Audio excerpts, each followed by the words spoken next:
So it looks like the team for that certain Aquaman starlet has decided to full force attack the jury now, going after them because they made a decision that they don't like. We're not talking isolated incidents either. This has become the go-to strategy for any mouthpiece for her. That's Elaine, the lawyer. She went after the jury saying they were skewed by social media. You've had Eve Barlow say everything under the sun about them. The media they're attacking repeatedly, and on and on and on. Now, you and I, we're going to talk about this and so much more today. And isn't it interesting? This is the same side that filed for anonymity for all jury members, saying those jury members, they would need protection in the aftermath of this decision. We needed them to stay anonymous for a year.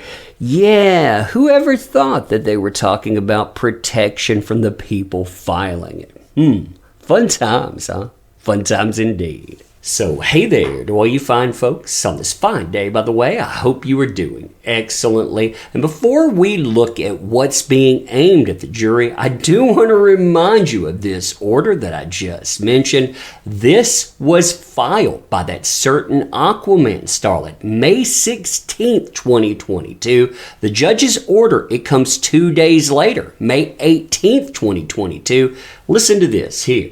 So this matter came to be heard upon defendant and counterclaim plaintiff, that would be that certain former Aquaman starlet's motion to seal records relating to jury's identities, filed May 16, 2022, and upon consideration of the briefs and arguments of counsel, it is hereby ordered that the motion, it is granted. So you have all of that, that's sealed, and it's also further ordered that the names of all jurors shall remain sealed for 1 year following the conclusion of the trial. Now we'll look at these brand new attacks in just a moment, but for me, I find it immensely satisfying to know that the very people that filed that motion for optics are the very people that stepped out right after that decision came in and had to say this stuff about the jury, because they wanted to put a crosshair on them. Quote, and although jurors weren't supposed to scan social media during breaks from the courtroom,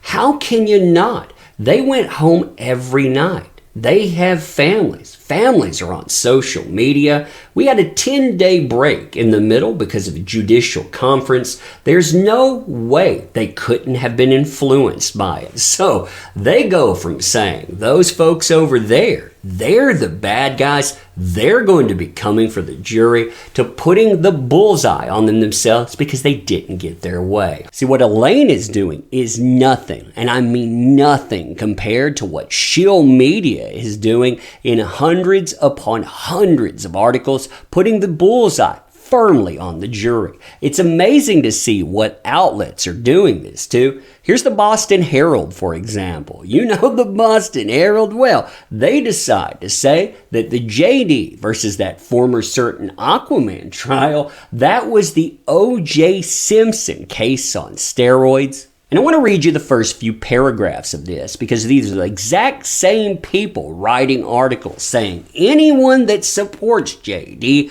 they create unsafe conditions online. And yet these are the same people pointing firmly at the jury saying, jury members, you need to be ashamed of yourself. You're the ones that made unsafe conditions for women out there. Yeah, they know what they're doing in this day and age, and it's definitely not respecting the outcome that they said that they would respect just a month ago when they thought that certain former Aquaman starlet was going to get it and win. Listen to this here, though.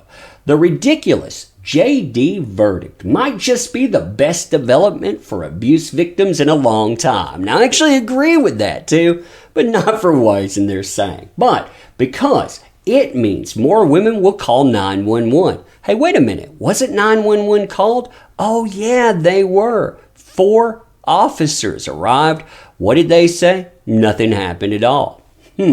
Secretly record abuse. Oh, my favorite tape that we've heard came out of Australia, by the way. It had that certain former Aquaman starlet talking about everything that supposedly transpired behind the scenes. You know what they didn't mention at all? They didn't mention that story that they tried to tell us about a bottle. They tried to tell us about glass and on. Nope. They told us a story about how they took somebody's finger, and other people told us about cigarettes and other things. She didn't know that got recorded, by the way. File police reports and seek restraining orders in court. Here's why.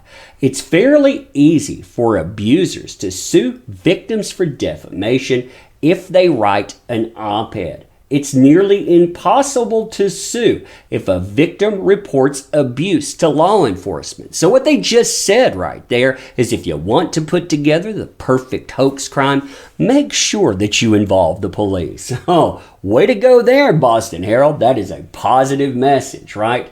Those are protected from defamation lawsuits compared to statements and op-eds.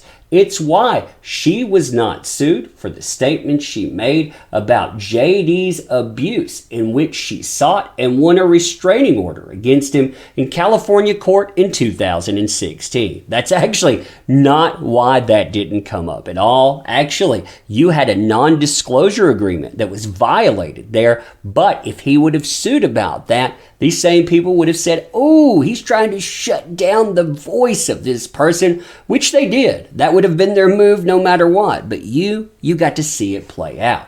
Then they say, that said, the jury should be ashamed of itself.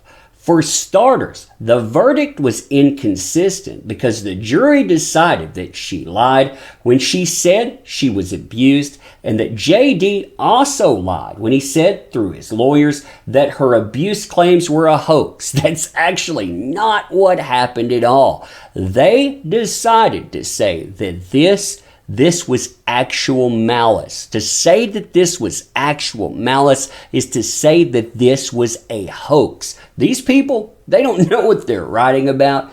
But hey, they're going to put this out. And again, they're going to put the crosshairs on the jury. Jurors might have thought that he was more likable, but there's a ton of proof that he was abusive. Yeah, I was waiting for that proof the whole time. They keep telling me they're going to bring it up, but what I've seen after looking at this case for years is that she firmly is the monster in this, and that's exactly what the jury found. Like I was saying, this is just the tip of the proverbial iceberg too, with hundreds and hundreds of articles aimed directly at the jury. This one's from 8 minutes ago. Uprock saying, the stenographer said those jury members are falling asleep. How could they actually make a decision? Then you have mouthpiece for that certain Aquaman starlet, Eve Barlow, been going after them. People surrounding her, they've been going as well. You have the crazies, and the crazies, they are crazying. You have people in Hollywood. This is what happens when a male survivor of DV actually speaks out and tries to do something. You have the entire world, even after they went in a courtroom, try to bury them. That's why people still need to be loud, because this is just getting started. Anyway, let me know what you think about this, and as always, appreciate the heck out of you. You make this work. Can't say that enough. Want to help out the channel? Links in the description. We have cool shirts. We have our comic project and so much more. You being here, that matters most of all though, so thank you. Appreciate you. End it here. See you soon.